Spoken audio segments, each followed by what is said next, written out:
যদি তারা আমায় মুহাম্মাদের ডান হাতের ভিতরে সূর্য, বাম হাতের উপরে চন্দ্র রেখে দেয়, আমি মুহাম্মদ তবু এই দিন ইসলামের দাওয়াত ছেড়ে দিব না। বলি সুবহানাল্লাহ। আল্লাহ রাব্বুল আলামিন তখন এই সূরাতুল ইখলাস নাযিল করে দিয়া সমস্ত ব্যক্তিদের জবাব দিয়ে দিলেন। বলি সুবহানাল্লাহ। একবার তেলাওয়াত করলে 10 পারা সওয়াব, দুইবার তেলাওয়াত করলে 20 পারা সওয়াব, তিনবার তেলাওয়াত করলে 30 পারা সওয়াব হয়ে যায়। বলি সুবহানাল্লাহ। যেই ব্যক্তি 10 বার সূরাতুল ইখলাস তেলাওয়াত করবে, বলেন কয়বার? 10 বার। আল্লাহ নবী বলেন আল্লাহ রাব্বুল আলামিন তার জন্য জান্নাতের ভিতরে একটা বাড়ি বানিয়ে দেবেন। সুবহানাল্লাহ। ওই হাদিসে আসছে যে ব্যক্তি 20 বার তেলাওয়াত করবে আল্লাহ রাব্বুল আলামিন তার জন্য 2টা জান্নাত। বলে সুবহানাল্লাহ। যে ব্যক্তি, ওই হাদিসের পরে আবার আসছে যে ব্যক্তি 30 বার সূরাতুল ইখলাস তেলাওয়াত করবে তার জন্য আল্লাহ রাব্বুল আলামিন 3টা জান্নাত, 3টা জান্নাতের ভিতরে 3টা ঘর বানিয়ে দেবেন। সুবহানাল্লাহ। যেই ব্যক্তি সূরাতুল ইখলাসকে মুহাব্বত করে আল্লাহ রাব্বুল আলামিন তাহাকেও মুহাব্বত করবে। বলে সুবহানাল্লাহ। সূরাতুল ইখলাস এটা কিসের জন্য আল্লাহ রাব্বুল আলামিন তিনি নাজিল করলেন? আল্লাহ নবী সাল্লাল্লাহু আলাইহি সাল্লাম তিনি দিনের দাওয়াত দিতেছেন, মক্কার কাফেররা একত্রিত হয়ে আল্লাহ রাসূলের চাচার কাছে রওনা করলো। তারা গিয়ে বললে, হে আব্দুল মুতালিব, তোমার যে ভাতিজা দিন ইসলামের দাওয়াত দিতেছে, সে যদি দিন ইসলামের দাওয়াত ছেড়ে দেয় আমাদের পক্ষ থেকে 3টি অফার আছে। বলেন কয়টি অফার? 3টি অফার। তখন তারা বলল, তোমার ভাতিজা মুহাম্মদ যদি দিন ইসলামের দাওয়াত ছেড়ে দেয় তাহলে আমরা আরবের ভিতরে সবচেয়ে সুন্দর যে নারী আছে সেই নারীকে দিয়ে তার মাধ্যমে তার সাথে বিবাহ করা দেব। দ্বিতীয় নম্বর অফার হচ্ছে, তোমার ভাতিজা মুহাম্মদ সে দিন ইসলামের দাওয়াত দিতেছে, এই দাওয়াত যদি বন্ধ করে আমরা তাকে আরবের ভিতরে সর্দার বানিয়ে দেব। 3 নাম্বার অফার হচ্ছে, তোমার ভাতিজা মুহাম্মদ যদি ইসলামের দাওয়াত ছেড়ে দেয় আমরা আরবের ভিতরে সবচেয়ে বড় ধনী বানিয়ে দেব। নাউজুবিল্লাহ। আল্লাহ নবী সাল্লাল্লাহু আলাইহি সাল্লামের চাচা রাসূলুল্লাহর কাছে যা বললে, হে মুহাম্মদ, মক্কার কাফেররা তোমাকে 3টি অফার দিছে। বলেন কয়টি অফার? 3টি অফার। বলল, চাচা এমন কি অফার? তখন আব্দুল মুতালিব বলল, তুমি যদি মক্কার সবচেয়ে সুন্দর নারীকে বিবাহ করতে চাও তাহলে তোমার সাথে সেই নারীকে বিবাহ দিবে। আর যদি তুমি মক্কার ভিতরে সবচেয়ে ধনী হতে চাও তোমাকে ধনী বানিয়ে দিবে। আর যদি তুমি মক্কার ভিতরে সবচেয়ে বড় নেতা হতে চাও তোমাকে নেতা বানিয়ে দিবে। আল্লাহ নবী বলেন, হে আমার চাচা, মক্কার বাসীরা যে বলছে নেতা, নারী আর বলছে সম্পদ, চাচা এই শুধু না, যদি তারা আমায় মুহাম্মাদের ডান হাতের ভিতরে সূর্য, বাম হাতের উপরে চন্দ্র রেখে দেয়, আমি মুহাম্মদ তবু এই দিন ইসলামের দাওয়াত ছেড়ে দিব না। বলি সুবহানাল্লাহ। এটা হচ্ছে সূরাতুল ইখলাসের শানে নজুল। আবার এক গ্রাম্য ব্যক্তি এসে বলতে, হে মুহাম্মদ, তোমার প্রভু সম্পর্কে আমাকে কিছু বলো। আবার কাফেররা বলল, মুহাম্মদ, তোমার প্রভুর বংশ দ্বারা বলো। যেমন আমি আমার বাবার ছেলে, আমার বাবা আছে, দাদা, এমন আল্লাহ তো আছে যে আল্লাহর বাবা আছে, তার বাবা আছে, তার দাদা আছে, নাউজুবিল্লাহ, এমন বংশ পরম্পরা বলো। আল্লাহ রাব্বুল আলামিন তখন এই সূরাতুল ইখলাস নাযিল করে দিয়া সমস্ত ব্যক্তিদের জবাব দিয়ে দিলেন। বলি সুবহানাল্লাহ। আল্লাহ নবী বলেন, কুল হুয়াল্লাহু আহাদ। হে মক্কাবাসীরা, তোমরা জেনে রাখো ওই আল্লাহ হচ্ছে এক। মক্কাবাসীরা মনে করতো যে আল্লাহ তাআলার কোন অংশীদার আছে। আল্লাহ রাব্বুল আলামিন তিনি সূরা ইখলাস নাযিল করে বললেন, কুল হুয়াল্লাহু আহাদ। আল্লাহর কোনো কি নাই, আল্লাহর কোনো শরীক নাই, তিনি অদ্বিতীয়, আল্লাহ হচ্ছেন এক। বলি সুবহানাল্লাহ। এরপরে আল্লাহ রাব্বুল আলামিন আল্লাহুস সামাদ, ওই আল্লাহ যে আল্লাহ তিনি কারো দিকে মুখাপেক্ষী নন। আমরা সবাই আল্লাহর দিকে মুখাপেক্ষী, আল্লাহ তাআলা কারো দিকে মুখাপেক্ষী নন। এরপরে এতে আল্লাহ রাব্বুল আলামিন বলেন, লাম ইয়ালিদ ওয়া লাম ইউলাদ। আল্লাহ তাআলা কি নাই, কোনো সন্তান নাই, তিনি কার থেকে জন্ম দেন নাই এবং তিনি কাউকে জন্ম নেন নাই। এই যে আপনার ইহুদি যারা আছে খ্রিস্টান, তারা মনে করে আল্লাহ তাআলা স্ত্রী হচ্ছে মরিয়াম এবং ছেলে হচ্ছে ঈসা। আল্লাহ রাব্বুল আলামিন তিনি সূরা ইখলাসের 3 নম্বর আয়াতে বলেন, লাম ইয়ালিদ ওয়া লাম ইউলাদ, আমি এমন আল্লাহ যেই আল্লাহর কি নাই, কোনো ছেলে নাই, কোনো পুত্র নাই। আমি আল্লাহ কারো থেকে জন্ম দেও নাই, আমি আল্লাহ কারো থেকে জন্ম নেও নাই। এরপরে আল্লাহ রাব্বুল আলামিন বলেন, ওয়ালাম ইয়াকুল লাহু কুফুয়ান আহাদ, আমি এমন আল্লাহ আমার সমতুল্য কেউ নাই। আল্লাহ রাব্বুল আলামিন তিনি বলেন, আদম সন্তান আমার প্রতি 2টি অবিচার করে। আদম সন্তান আমার প্রতি কয়টি অবিচার করে বলেন? 2টি অবিচার। 1 নাম্বার অবিচার হচ্ছে তারা আমাকে মিথ্যুক বলে। আল্লাহ বলেন তারা আমাকে কি বলে? মিথ্যুক বলে। মিথ্যা কেমন ভাবে বলে? যে তাহারা বলে আমি নাকি আল্লাহ, আমি নাকি তাদেরকে আর দ্বিতীয়বার জন্ম দিতে পারবো না। আল্লাহ রাব্বুল আলামিন কুরআন হাকিমে বলেন, হে আদম সন্তানেরা, তোমাদেরকে আমি আল্লাহ রাব্বুল আলামিন প্রথমবার সৃষ্টি করেছি। আমি আল্লাহ রাব্বুল আলামিন আবার দ্বিতীয়বার তোমাদেরকে সৃষ্টি করতে পারবো। আর প্রথম সৃষ্টি তো দ্বিতীয় সৃষ্টিতে সহজ না, বলি সুবহানাল্লাহ। আপনি একটা কোনো কিছু আবিষ্কার করেছেন, প্রথম জিনিস আবিষ্কার করতে যে কঠিন হয়েছে, আবার ওই জিনিসটাই আবিষ্কার যখন আপনি দ্বিতীয়বার করবেন তখন কি ওই পরিমাণ কষ্ট হবে? হ্যাঁ, সহজমনি। আল্লাহ বলেন যে আমি তোমাদের প্রথম সৃষ্টি করতে পারছি আর আমি তোমাদেরকে দ্বিতীয়বার সৃষ্টি করতে পারবো না, এটা কখনো হতে পারে না। আল্লাহ রাব্বুল আলামিন বলেন, হে দুনিয়ার মানুষেরা, আমি তোমাদের হাতগুলো যেমন আছে, আমি তোমাদের হাতগুলোকে ওই রূপ আবার সৃষ্টি করতে পারবো। আল্লাহ তো মুখের কথা বলে নাই, আল্লাহ পায়ের কথা বলে নাই, আল্লাহ শরীরের ভিতরে কোনো অঙ্গ প্রত্যঙ্গের কথা বলে নাই। আল্লাহ কেন হাতের কথা বলছেন? ও মুসলমানি ভাইরা, আধুনিক বিজ্ঞান গবেষণা করছে, মানুষের হাতের ভিতরে ফিঙ্গার প্রিন্ট আছে, এই লক আছে। এই ফিঙ্গার প্রিন্ট লকটা দুনিয়ার যত মানুষ আদম আলাইহিস সালাম আজ পর্যন্ত আসছে এবং আছে, ভবিষ্যতে আসবে, কারোর সাথে এই ফিঙ্গারপ্রিন্ট মিলবে না, বলি সুবহানাল্লাহ। এই জন্য আল্লাহ রাব্বুল আলামিন বলছেন, আমি তোমাদের হাতকে হুবহু যেরকম আছে আমি তোমাদের কি হাতকে আবার সেরকম সৃষ্টি করতে পারবো। আল্লাহ বুঝালেন তোমাদের চেহারা কার মিলতে পারে, কান মিলতে পারে, সব কিছু অঙ্গ প্রত্যঙ্গ মিলতে পারে, কিন্তু আমি আল্লাহ রাব্বুল আলামিন এমন একটা জিনিস রেখে দিয়েছি যে জিনিসটা, যে ফিঙ্গারপ্রিন্ট কারো হাতের সাথে মিলে না।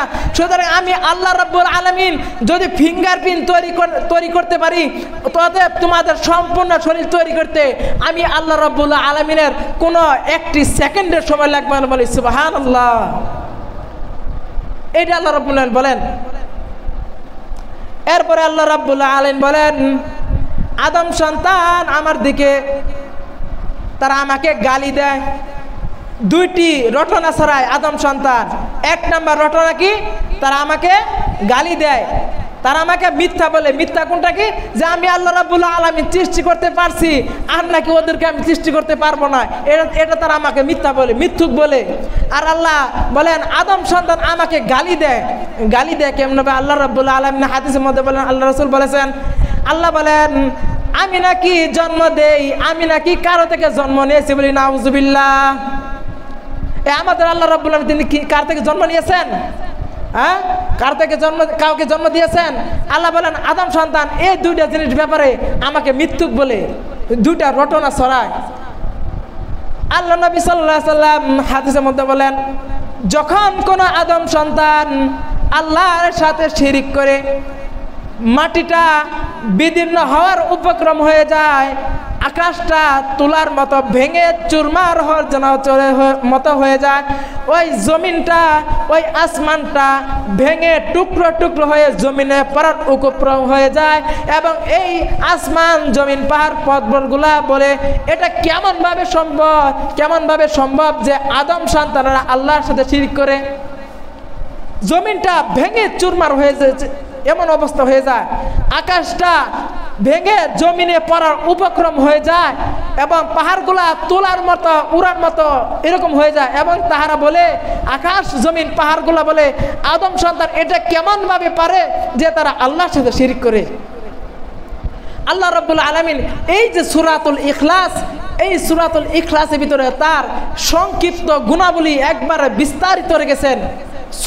সূরাটা একবারে ছোট কিন্তু এর ব্যাখ্যা বিশ্লেষণ খুব বড়। এখন আমরা জানি এই সূরাতুল ইখলাস এর ফজিলত সম্পর্কে আলোচনা করব। আল্লাহ রাসূল সাল্লাল্লাহু আলাইহি ওয়াসাল্লাম বলেন কুল্লু শাইইন নিসবাতুন ওয়া নিসবাতুল্লাহি সূরাতুল ইখলাস। আল্লাহ নবী বলেন প্রত্যেকটা জিনিসের নিসবত আছে। বলেন কি আছে? নিসবত আছে। আর আল্লাহ তাআলা নিসবত হচ্ছে সূরাতুল ইখলাস। বলি সুবহানাল্লাহ। এরপরে আল্লাহ রাসূল সাল্লাল্লাহু আলাইহি ওয়াসাল্লাম বলেন যেই ব্যক্তি সূরাতুল ইখলাসকে মুহাব্বত করে আল্লাহ রাব্বুল আলামিন তাহাকেও মুহাব্বত করবেন। বলে সুবহানাল্লাহ। আল্লাহ নবী সাল্লাল্লাহু আলাইহি সাল্লাম এক আনসারী সাহাবীকে ইমাম বানিয়ে একটি গোত্রের ইমাম বানিয়ে দিলেন।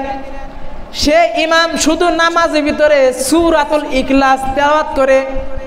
সকল সাহাবায়ে কেরাম বলে হে হুজুর, হে আমাদের ইমাম, আপনি নামাজের ভিতরে শুধু সূরাতুল ইখলাস তেলাওয়াত করেন, আমাদের তো বারবার শুনতে মন চায় না, আপনি অন্য কোনো সূরা তেলাওয়াত করেন।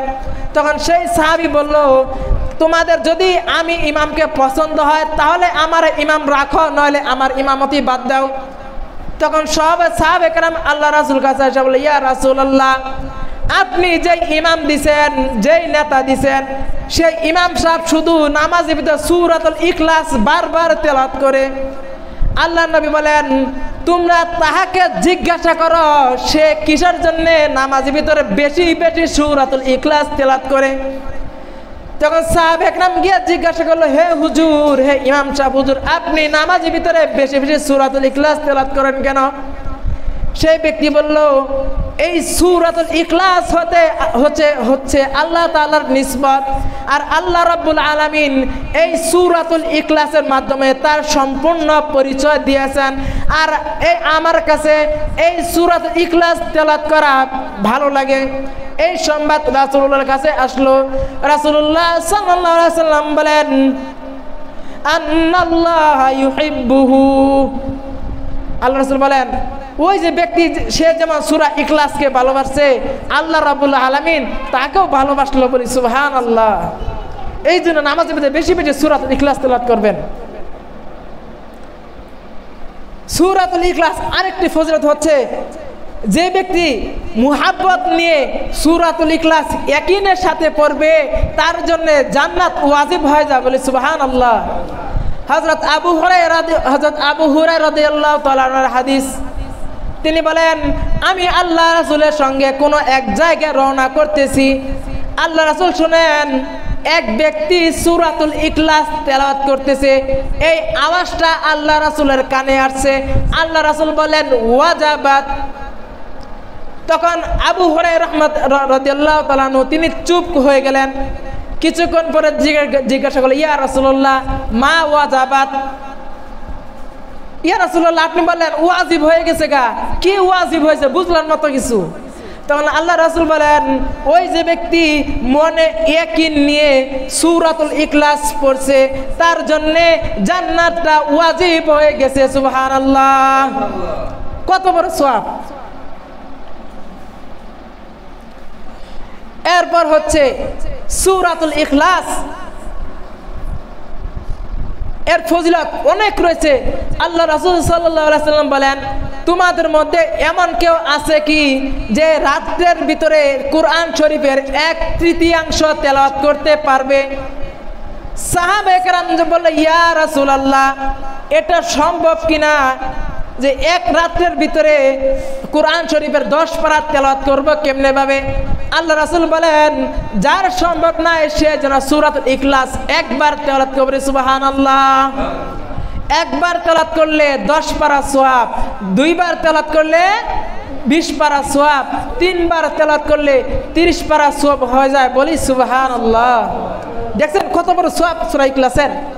এই ব্যক্তি একবার সূরাতুল ইখলাস তেলাওয়াত করে, বলেন কয়বার? যে ব্যক্তি একবার সূরাতুল ইখলাস তেলাওয়াত করে আল্লাহ রাব্বুল আলামিন তার উপরে রহমত নাযিল করে দেয়। সুবহানাল্লাহ। হযরত আব্দুল্লাহ ইবনে আব্বাস রাদিয়াল্লাহু তাআলা হাদিস, আল্লাহর নবী বলেন যেই ব্যক্তি 10 বার সূরাতুল ইখলাস তেলাওয়াত করবে, বলেন কয়বার? 10 বার। আল্লাহর নবী বলেন আল্লাহ রাব্বুল আলামিন তার জন্য জান্নাতের ভিতরে একটা বাড়ি বানিয়ে দেবেন। সুবহানাল্লাহ। ওই হাদিসে আসছে যে ব্যক্তি 20 বার তেলাওয়াত করবে আল্লাহ রাব্বুল আলামিন তার জন্য 2টা জান্নাত। বলে সুবহানাল্লাহ। যে ব্যক্তি, ওই হাদিসের পরে আবার আসছে যে ব্যক্তি 30 বার সূরাতুল ইখলাস তেলাওয়াত করবে তার জন্য আল্লাহ রাব্বুল আলামিন 3টা জান্নাত, 3টা জান্নাতের ভিতরে 3টা ঘর বানিয়ে দেবেন। সুবহানাল্লাহ। আল্লাহ নবী বলেন কোন ব্যক্তি যদি সকাল বেলায় ফজরের নামাজের পরে সূরাতুল ইখলাস 3 বার, বলেন কয়বার? সূরাতুল ইখলাস 3 বার, সূরাতুল ফালাক 3 বার, সূরাতুল নাস 3 বার তেলাওয়াত করে আল্লাহ রাব্বুল আলামিন ওই দিনের ভিতরে তার পিছে ফেরেশতা আপনার পাঠিয়ে দেন যাতে কোনো প্রকার দুশমন তার কোনো ক্ষতি না করতে পারে। সুবহানাল্লাহ। আবার কোন ব্যক্তি যদি মাগরিবের পরে সূরাতুল ইখলাস তেলাওয়াত করে 3 বার, সূরাতুল ফালাক 3 বার, সূরাতুল নাস 3 বার যদি তেলাওয়াত করে তাহলে এর ওই রাত্রির ভিতরে তার উপরে কোনো বালা মুসিবত আসবে না। সুবহানাল্লাহ। যদি ওই দিনের ভিতরে ওই রাত্রির ভিতরে ইন্তেকাল হয়ে যায়, ঈমান মৃত্যু হয়ে যাবে। সুবহানাল্লাহ। আল্লাহ নবী সাল্লাল্লাহু আলাইহি ওয়াসাল্লাম মসজিদে নববীতে ঢুকছেন, দেখেন এক সাহাবী নামাজের প্রথম রাকাতে সূরাতুল কাফিরুন কুল ইয়া আইয়ুহাল কাফিরুন এই সূরা তেলাওয়াত করতেছে। আবার যখন ওই সাহাবী দ্বিতীয় রাকাতে আসছে তখন সেই সাহাবী আবার বলতেছে কুল হুয়াল্লাহু আহাদ। প্রথম রাকাতে পড়তেছে কি? সূরাতুল কাফিরুন। আর দ্বিতীয় রাকাতে পড়তেছে সূরাতুল ইখলাস। আল্লাহর নবী বলেন ওয়াজাবাত, বলে সুবহানাল্লাহ। আল্লাহ বলেন ওই যে ব্যক্তি মন দিয়ে সূরাকে ভালোবেসে সূরা কাফিরুন প্রথম রাকাতে, দ্বিতীয় রাকাতে বলল সূরাতুল ইখলাস, তার জন্য আল্লাহ রাব্বুল আলামিন জান্নাতটা ওয়াজিব করে দিয়েছেন। সুবহানাল্লাহ। দেখছেন কত বড় সওয়াব সূরাতুল ইখলাস। তা না বেশি বেশি তেলাওয়াত করব তো? বেশি না। কুল হুয়াল্লাহু আহাদ আল্লাহুস সামাদ লাম ইয়ালিদ ওয়া লাম ইউলাদ ওয়া লাম ইয়াকুল লাহু কুফুয়ান আহাদ। রহমান নাজিল হয়ে গেছে, পেছনে ফেরেশতা লাগিয়ে দিয়েছেন, কোন প্রকার সমস্যা হবে না। সুবহানাল্লাহ। দিনে 10 বার তেলাওয়াত করতে পারবেন তো? নি 10 বার তেলাওয়াত করলে জান্নাতে একটা বাড়ি, 20 বার তেলাওয়াত করলে জান্নাতে 2টা বাড়ি, 30 বার তেলাওয়াত করলে জান্নাতে 3টা বাড়ি। সুবহানাল্লাহ।